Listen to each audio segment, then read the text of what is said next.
diem aja. Ayo bola. Pelarian Aditya Ega Tivan alias Bokir lebih dari 2 hari berakhir sudah. Polisi menangkap narapidana kasus narkoba yang divonis 14 tahun penjara ini di rumahnya di Cibinong, Bogor, Jawa Barat. Keluarga sempat histeris melihat Bokir digelandang polisi. Petugas pun menggelendang Bokir kembali ke Lembaga Pemasyarakatan Kelang 1 Cipinang, Jakarta Timur tanpa perlawanan pelaku dan keluarga. Pelaku kabur dari penjara memanfaatkan situasi saat penjaga dan para narapidana tengah menunaikan sholat maghrib. Pihak lapas pun mengakui adanya kelalaian dan kelengahan dari petugas jaga.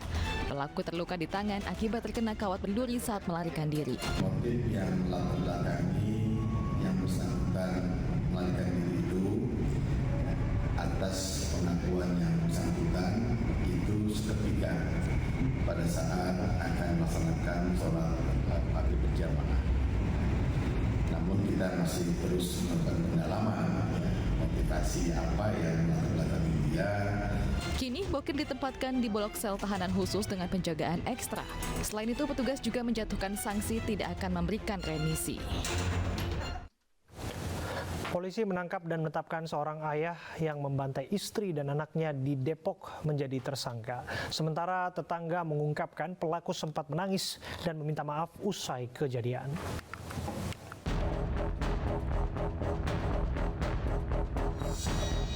Polisi menangkap pelaku pembantaian istri dan anak di rumahnya di Tapos, Depok, Jawa Barat. Akibat peristiwa ini, sang anak yang masih berusia 12 tahun tewas, sementara sang istri kritis. Usai diperiksa di Mapolres Metro Depok, polisi menetapkan pelaku sebagai tersangka. Bagi meninggal dunia, jadi ibu dan anak korban ini. Diduga pelaku adalah ayah atau suami korban. Sudah diamankan.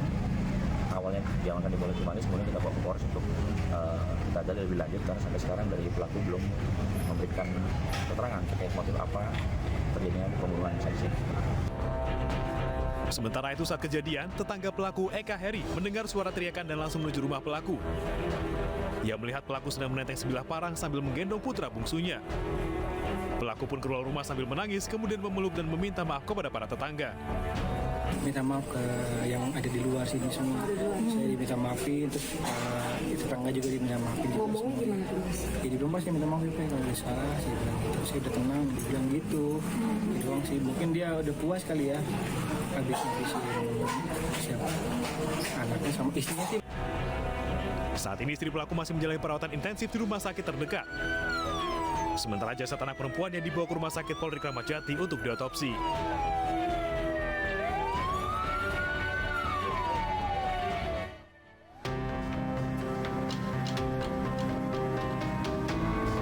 Jenazah bocah perempuan berusia 12 tahun yang tewas dibunuh ayahnya di Depok dibawa ke Rumah Sakit Polri Kramat Jati, Jakarta Timur guna kepentingan otopsi.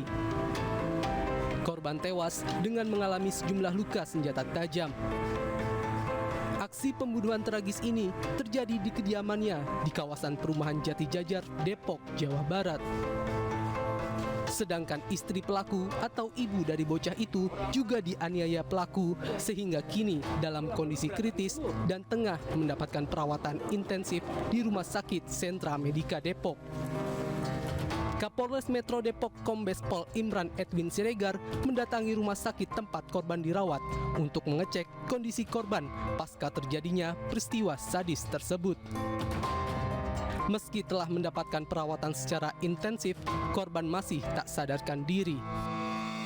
Kalau untuk korban sih saya dapat omongan di lengan sama di mata. Di mata belakang. Bang, ibunya sendiri gimana bang kondisinya? Sendiri sayatan di leher. Sayatan benda tajam. Sebelumnya diketahui seorang ibu dan anak menjadi korban pembunuhan sadis yang dilakukan oleh kepala keluarganya di perumahan Jati Jajar Depok, Jawa Barat.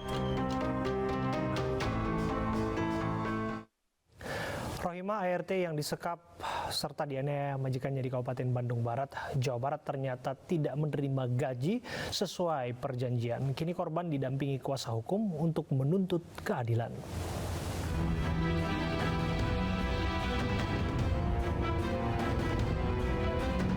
Selain disekap dan dianiaya majikannya, Rohimah tidak menerima gaji sesuai perjanjian awal saat bekerja sebagai asisten rumah tangga di Kabupaten Bandung Barat. Selama 5 bulan bekerja, Rohimah hanya menerima upah selama 3 bulan dengan nominal yang tidak sama di setiap bulannya. Di bulan pertama Rohimah dibayar 1,2 juta rupiah. Di bulan kedua hanya 1 juta rupiah dan 800.000 rupiah di bulan ketiga. Padahal Rohimah dijanjikan akan dibayar 2 juta rupiah per bulan. Menurut pengakuan Rohimah, nominal gaji Rohimah yang berbeda-beda karena adanya pemotongan oleh tersangka. Setiap dirinya melakukan kesalahan, maka akan dipotong 100.000 rupiah. Gaji yang diterima oleh korban atau Ibu Rohimah terakhir bulan kemarin itu adalah 800.000 rupiah dan mundur 1 bulan ke belakang itu sekitar 1.200.000 ya tadi itu. Lalu mundur lagi ke belakang 1 bulannya lagi itu 1 juta. Nah, kenapa yang dijanjikan adalah 2 juta per bulan tetapi tidak full semuanya. Alasannya karena atau jawabannya karena majikannya itu ketika ada lupa stop kontak dimatikan atau cabut stop kontak sanyo itu didenda 100.000 gitu oleh majikannya sehingga tidak full 2 juta. Kalau ada yang lupa didenda 100.000 seperti itu. Kini Rohimah masih menjalani perawatan di Rumah Sakit Sartika Asih, sedangkan 2 orang pelaku sudah ditahan di Mapolres Cimahi. Warga bahu-membahu mengevakuasi sebuah mobil yang tersesat masuk ke area pemakaman di jalan sempit. Informasinya kami hadirkan untuk Anda saat lagi.